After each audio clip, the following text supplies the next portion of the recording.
La vascularisation artérielle et veineuse ainsi que l'innervation de la face du cou. Ici, vascularisation artérielle, il y a l'artère carotide commune qui va donner l'artère carotide externe et l'artère carotide interne. L'artère carotide externe qui va donner des branches pour la thyroïde. Ici, donc des branches linguales, l'artère linguale, faciale pour la face. Ici, maxillaire, artère maxillaire, l'artère maxillaire qui va donner l'artère méningique moyenne, l'artère méningique moyenne. Et ici, l'artère carotide externe se termine à ce niveau par l'artère temporale superficielle, avec ici la veine temporale superficielle. Ici, c'est la veine jugulaire interne qui se termine à ce niveau jusqu'à le foramen jugulaire et donne ici le tronc thyro-lingofacial pour la thyroïde, la langue et la face.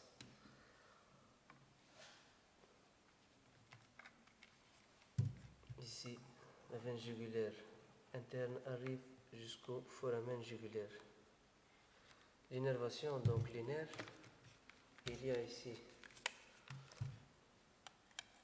le nerf 1, c'est le bulbe olfactif. Le bulbe olfactif. À ce niveau se fait chiasma optique par le nerf 2.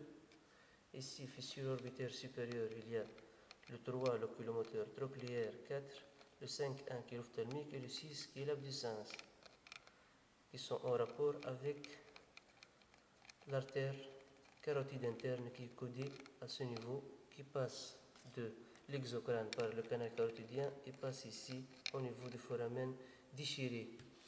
Il y a aussi,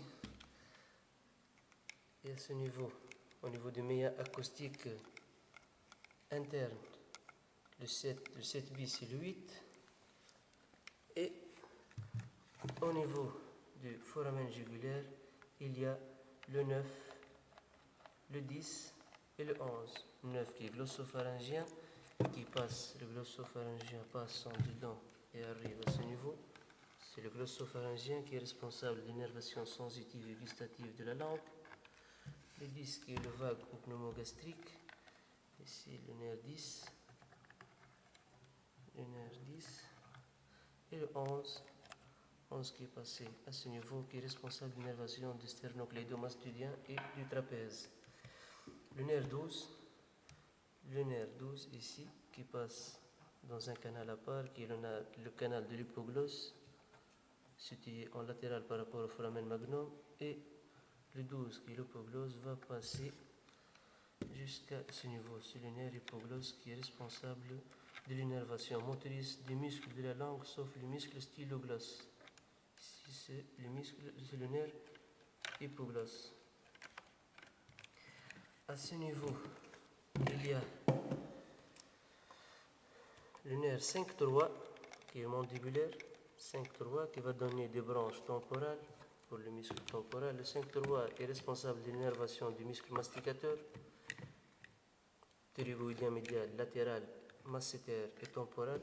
Ici, c'est le nerf lingual, branche de 5-3, c'est le nerf lingual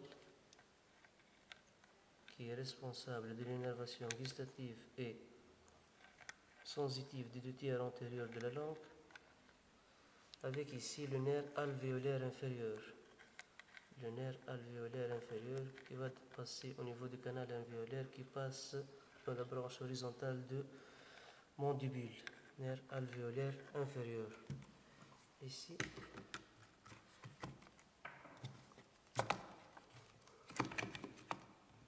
il y a des branches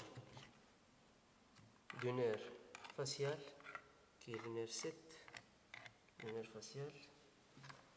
Le nerf facial qui innerve tous les muscles de la face, donc ici c'est le nerf facial.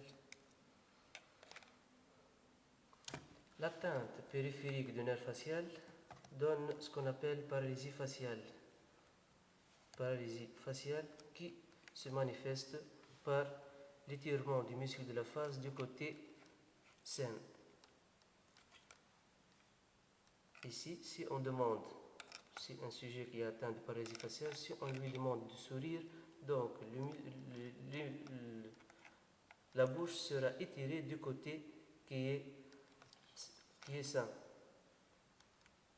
Alors que si on lui demande de fermer les yeux, donc les yeux qui sont du côté atteint ne peuvent pas être fermés.